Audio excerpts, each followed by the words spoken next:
मेरी नंद मेरे शोहर की हर हाल में दूसरी शादी करवाना चाहती थी, क्योंकि मैं बहुत ही दुबले पतले जिस्म की लड़की थी और मेरे ब्रेस्ट भी कुछ ज्यादा ही छोटे थे। और मेरा शोहर मुझसे नाखुश रहता, क्योंकि मैं उसकी ख्वाहिशात के मुताबिक उसे तस्कीन नहीं दे पाती थी। इसी वजह से शोहर का शादी की पहली रात से ही मूड खराब हो गया था। हालांकि मेरी इसमें कोई गलती नहीं थी, क्योंकि मैंने कौन सा अपने हाथों से अपने जिस्म को बनाया था। मैं तो उस मालिक की तख्लीक थी। जब भी शोहर मेरे नजदीक होता तो बेजार होकर बगैर कुछ किए ही मुझसे दूर हो जाता। अब मैं भी रोज उनके तमाशों से तंग आ चुकी थी। एक दिन तो शोहर ने खुद ही मुंह से कह दिया कि मुझे तुम्हारे करीब होने से भी कोई फीलिंग नहीं आती, लिहाजा मुझे तुम में कोई दिलचस्पी नहीं है। इसीलिए मैंने ये इरादा किया है कि मैं तुम्हें तलाक देकर दूसरी शादी कर लूं, ताकि उस लड़की से मेरी तमाम ख्वाहिशें तवक्को के मुताबिक पूरी हो सकें। ये सुनने की देर थी कि मैं बिलक बिलक कर रोने लगी और उसके पाँव पड़कर कहने लगी, आप बेशक दूसरी शादी कर लें, लेकिन प्लीज मुझे तलाक मत दें। मैं कहाँ जाऊंगी? इस पर मेरे शोहर ने कहा कि अच्छा ठीक है, लेकिन जो भी हो मैं जल्द ही दूसरी शादी कर लूंगा। लिहाजा मुझसे बिला वजह अदावत रखने वाली मेरी नंद ने जल्द ही दूसरी लड़की भी तलाश कर ली। और वो लड़की कोई और नहीं बल्कि मेरी नंद की दोस्त ही थी। वो लड़की तो सच में बहुत ही खूबसूरत थी और उसका फिगर भी बहुत कमाल का था। जिसकी भी उस पर नजर पड़ती वो चंद लम्हों के लिए मदहोश सा हो जाता। खैर जो भी था, आखिरकार मेरी नंद ने मेरे शोहर की दूसरी शादी करवा कर ही दम लिया। मैं अंदर से टूट चुकी थी,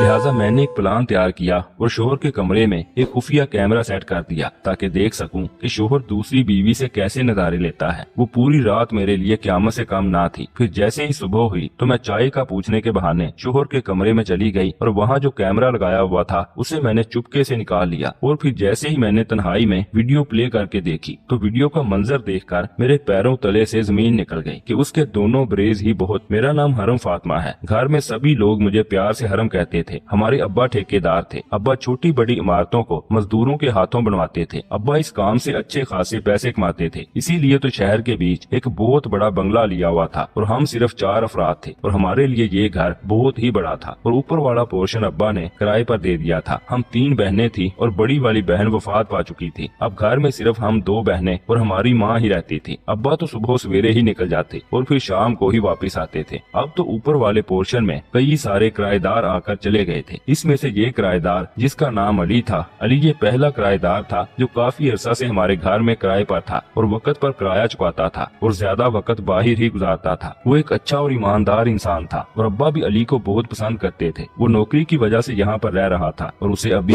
1 साल पहले ही नौकरी मिली थी और कुछ लड़कों के साथ वो हॉस्टल में रह रहा था। लेकिन जब ये ज्यादा पैसा कमाने लगा तो ये हमारे ही घर में किराए पर रहने लगा। उसने अपनी ईमानदारी से अब्बा का एतमाद जीत लिया था। जब अब्बा कभी कभार छुट्टी लेते तो वो अली के पास जाकर बैठ जाते। वो अब्बा के साथ बहुत अच्छी तरह से बात किया करते थे। हालांकि वो नौजवान मर्द था, लेकिन वो बड़ों के साथ इज्जत से पेश आता था। अब्बा और अली दोनों की उम्रों में बड़ा तजाद होने के बावजूद भी उन दोनों के बीच गहरी दोस्ती हो गई थी और अब्बा उस पर आंख बंद करके एतमाद करने लगे थे। इसीलिए अब्बा ने उसे नीचे वाले पोर्शन में आने के लिए इजाजत दे दी। अब अब्बा अक्सर उसको शाम की चाय पर बुलाते या फिर खाने के लिए बुलाया करते थे, लेकिन अब्बा ने हमें उसके सामने आने की इजाजत नहीं दी थी। वो जब भी खाना खाने आता तो अब्बा अम्मा के साथ बैठकर खा लिया करता और हम 2 बहनें किचन में ही खाना खा लिया करती थी। यूँ तो कई दफा अली हमारे घर आ चुका था, लेकिन एक बार भी ऐसा नहीं हुआ कि हम अली के सामने आए हों। हमारी छोटी बहन भी अली की तरह खुश मिजाज थी। वो आते जाते अली से सलाम दुआ करती और अली भी उसके लिए खाने वाली कई तरह की चीजें लेकर आया करता था। यहाँ तक कि वाली साहिब अब अली को अपने बेटे की नजर से देखने लगे थे, क्योंकि हम सिर्फ 3 बहनें ही थी और अब्बा को शदीद ख्वाहिश थी कि उनका भी एक बेटा हो, लेकिन उनकी ये ख्वाहिश आज तक पूरी ना हो सकी। वैसे तो अब्बा के पास अल्लाह का दिया हुआ सब कुछ था, लेकिन कहते हैं ना कि इंसान चाहे जितना भी अमीर हो जाए, लेकिन उसकी जिंदगी में कोई ना कोई कमी जरूर रह जाती है। लिहाजा बेटा ना होना अब्बा की जिंदगी में एक शदीद कमी थी। अली हमारे घर के छोटे मोटे काम कर दिया करता था, क्योंकि वाली साहब तो ज्यादातर मसरूफ रहा करते थे, इसीलिए घर के काम काज के लिए अम्मा को निकलना पड़ता। एक दिन अम्मा सब्जी लाते हुए गिर पड़े, जिसके नतीजे में माँ के घुटने पर चोट आ गई और फिर उनके लिए चलना फिरना मुहाल हो गया। वो घर में तो चल फिर लेती, मगर सौदा सरफ लाने के लिए थोड़ा सा दूर तक चलना उनके लिए नामुमकिन हो गया था। ऐसे में वो अली को ही कह दिया करती और वो दफ्तर से आते हुए घर का सामान ले आता। एक दिन अली मेरी छोटी چھوٹی बहन नाजिया के लिए चॉकलेट लाया तो उसने उसे एक की बजाय 2 चॉकलेट दी और उसको कहा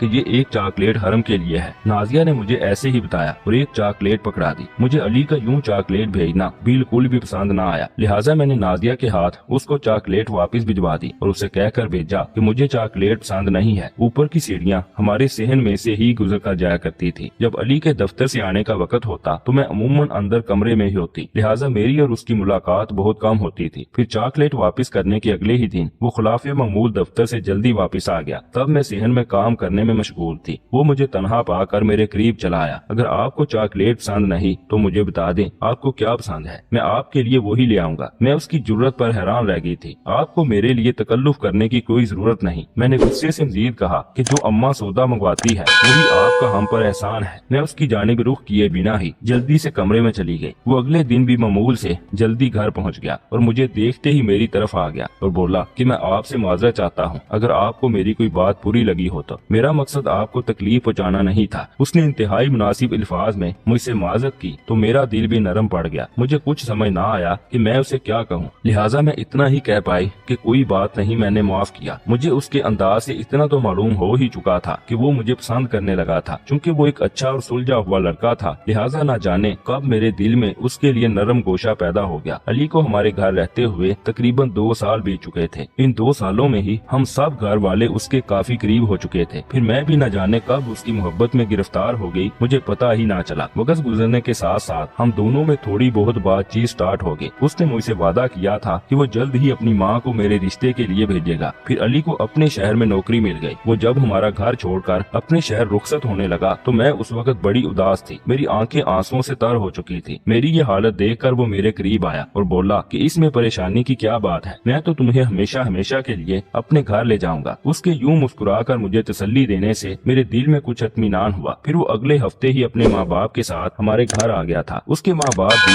उसकी तरह सुलझे हुए अच्छे लोग थे। उन्होंने अब्बा से मेरे रिश्ते की बात की तो अब्बा भला क्यों इनकार करते। अब्बा को वो वैसे ही बहुत पसंद था, लिहाजा अब्बा ने फौरन से हाँ कर दी। अब्बा ने अपनी बेटियों के लिए पहले ही पैसा जमा कर रखा था, लिहाजा पैसों की कोई परेशानी ना थी। 2 महीने शादी की मुकर्रर तारीख रख ली गई। हम सब शादी की तैयारियों में पूरी तरह मसरूफ हो गए और वक्त कब गुजरा पता भी ना चला। तमाम काम खैरो आफियत से सर अंजाम पा गए और मैं रुखसत होकर अली के घर आ गई। अली जिस शहर में रहता था ये हमारे शहर से काफी दूर था। सफर बेहद लंबा था। मैं इतने लंबे सफर से काफी थक गई थी। मैंने अपनी जिंदगी में पहली बार इतना लंबा सफर किया था, क्योंकि हमारे थोड़े बहुत जो रिश्तेदार थे वो हमारे अपने शहर में ही रहते थे, लिहाजा मैं कभी भी शहर से बाहर ना गई थी। मेरी सास रस्मों में लगी हुई थी जबकि मैं आराम करना चाहती थी। उनको शायद मेरे चेहरे से थकन महसूस हो गई। मेरी सास मेरी नंद से कहने लगी कि दुल्हन को उसके कमरे में छोड़कर आओ। मेरी नंद ने मुझे सहारा दिया, मेरा भारी भरकम लहंगा संभाला और मुझे ये कमरे के दरवाजे तक ले गई। उसने दरवाजा खोला तो पूरा कमरा गुलाब के फूलों से महक रहा था। ताज़ा गुलाब की पत्तियों से सारे कमरे की सजावट की गई थी। बेड पर भी लाल गुलाब के फूलों से दिल बनाया गया था। मेरी नंद चंद लम्हे दरवाजे में खड़ी कमरे का जायजा लेती रही, फिर आगे बढ़ी और अपने पाँव से तमाम फूलों को रोंदने लगी। उसने बिस्तर पर पड़ी चादर को कोने से पकड़कर झटका तो सारे गुलाब फर्श पर बिखर गए। मैं दुल्हन के रूप में बुत बनी उसकी तरफ देख रही थी। उसने 2 मिनट में कमरे का हशर नशर बिगाड़ दिया। फिर उसने अचानक गहरा सांस लिया, बिस्तर की चादर ठीक की और बड़े प्यार से बोली, आ जाए भाभी, बैठे, आपका ही कमरा है। मैं अपनी नंद के इस रवैये पर हैरान रह गई थी। मेरी समझ से बाहर था कि उसने ये सब क्यों किया। मैं हैरत से आंखें फाड़े उसे देख रही थी जबकि वो मुझे नजरअंदाज करती हुई कमरे से बाहर निकल गई। मैं अभी बिस्तर पर बैठी थी कि अली चला आया। वो कमरे में दाखिल हुआ तो हैरत से इर्द गिर्द बिखरे फूलों को देखने लगा। ये सब करने की क्या जरूरत थी, अभी थोड़ी देर तक कमरे को सजा रहने देती। उसने मुझे कहा तो मैं चौंक कर उठ बैठी और कहा कि ये सब मैंने नहीं किया। अली ने पूछा, फिर ये सब किसने किया? मैंने कहा, ये तुम्हारी बहन हादिया ने किया है। मेरे मुंह से ये अल्फाज सुनकर वो हैरत ज़दा रह गया। तुम मुझसे मजाक कर रही हो क्या? बहरहाल उसे मेरी बात पर यकीन ना आया। मैंने कहा कि अली मैं मजाक क्यों करूंगी, कसम से ये मैंने नहीं किया, ये सब हादिया ने मेरे सामने किया है। अच्छा चलो छोड़ो, तुम काफी थकी हुई हो, ड्रेस चेंज करके आराम कर लो। उसे मेरी बात पर यकीन ना आया तो उसने बात बदल दी। मैंने अपनी अमली जिंदगी का आगाज कर दिया था। मेरे ससुराल में मेरे सास ससुर और एक नंद थी, जबकि मेरी 2 नंदे शादीशुदा थी। वो तो हमारी शादी के तीसरे दिन ही वापिस अपने घर चली गई थी। मेरी नंद हादिया अभी तक कुंवारी थी, हालांकि वो अली से भी बड़ी थी। मेरी सास ने मुझे शादी के अगले हफ्ते ही बावर्ची खाने का रास्ता दिखा दिया। मैंने घर का सारा काम संभाल लिया, मगर इस बात पर हैरान थी कि हादिया कोई काम ना करती थी, लेकिन वो मेरा काम बिगाड़ने की कोशिश में लगी रहती। मेरे शोहर को मेरे हाथ ہاتھ کی بریانی بہت پسند تھی۔ اکثر ابو کے گھر جب علی کھانے پر آتا تو اس کے لیے بریانی بنایا کرتی۔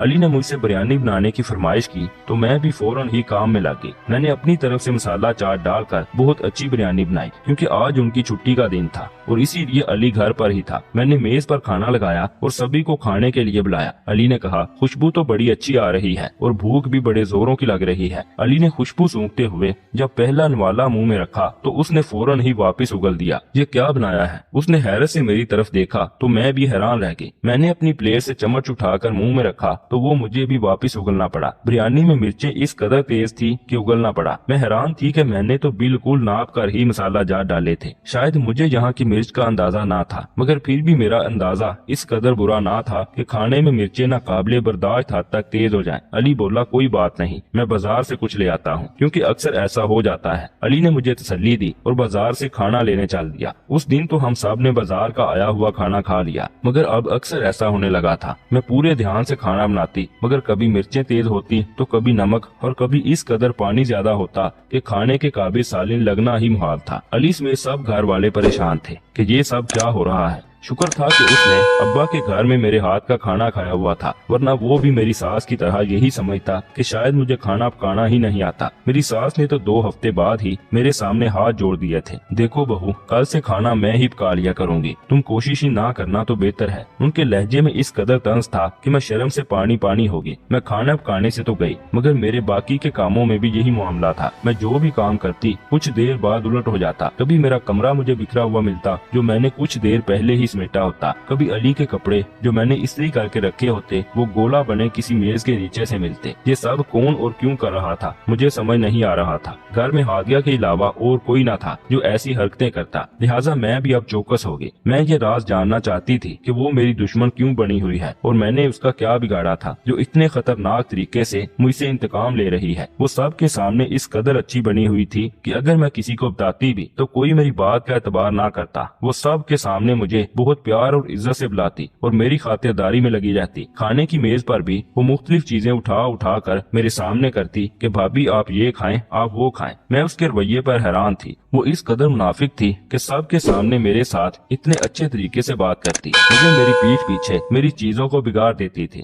گھر میں کوئی جن بھوت تو تھے نہیں جو یہ کام کرتے۔ ایک دن میں جیسے ہی کمرے سے باہر نکلی تو میری ساس نے مجھے کہا کہ آج ہادیہ کو دیکھنے کچھ مہمان آ رہے ہیں، تم باورچی خانے میں ذرا میری مدد کروا دینا۔ لہٰذا میں مہمانوں کی آمد کی تیاری میں لگ گئی۔ میری ساس نے ہر چیز خود ہی تیار کی، میں بس ان کی مدد کرواتی رہی۔ مہمانوں کے آنے کے بعد بھی میں زیادہ وقت باورچی خانے میں ہی بیٹھی رہی کیونکہ میں نہیں چاہتی تھی کہ کوئی چیز خراب ہو اور مہمان ناراض ہو کر چلے جائیں۔ دراصل میں چاہتی تھی کہ ہادیہ کے لڑکے والے ہادیہ کو پسند کر جائیں اور اس کی جلد از جلد شادی ہو اور وہ اس گھر سے رخصت ہو جائے اور میری جان چھوٹے اس سے، کیونکہ اس نے میری زندگی عذاب کر کے رکھی ہوئی تھی۔ سب کچھ بالکل ٹھیک ہو گیا تھا، مہمان بھی خوشی خوشی واپس لوٹ گئے تھے اور میں بہت خوش تھی کہ آج اس نے کوئی گڑبڑ نہیں کی۔ اس کا مطلب تھا کہ ہادیہ بھی اس شادی کے لیے تیار تھی۔ لیکن جب میں میز پر کھانا لگا کر ہادیہ کو بلانے اس کے کمرے کے قریب پہنچی تو وہ فون پر کسی سے بات کرنے میں مشغول تھی جس میں وہ بول رہی تھی کہ علی اسے طلاق دینے والا نہیں۔ میں نے بہت کوشش کر کے دیکھ لیا، اب جو کرنا ہے تم نے ہی کرنا ہے، میں کچھ نہیں کر سکتی۔ اس کی بات سن کر میں دھنگ سی رہ گئی تھی، نہ جانے وہ کس سے بات کر رہی تھی مگر وہ مجھے علی سے طلاق کیوں دلوانا چاہتی تھی۔ پھر جیسے ہی میں کمرے میں داخل ہوئی تو اس نے جلدی سے فون بند کر دیا مگر میرے کان جو کچھ سن چکے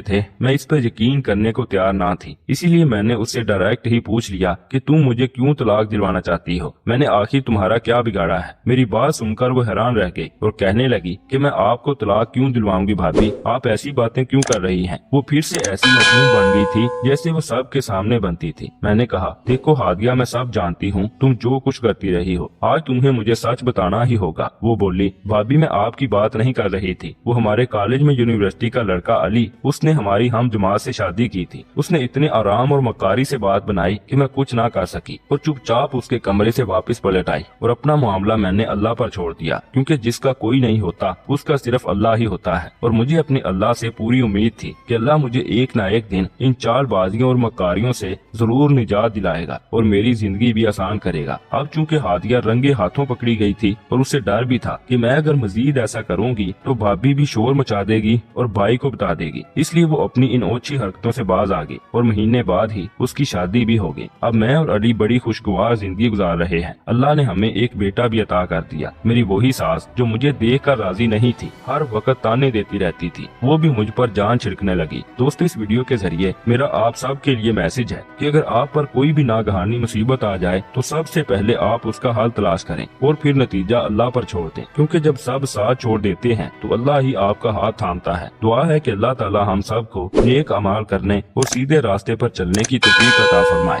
आमीन।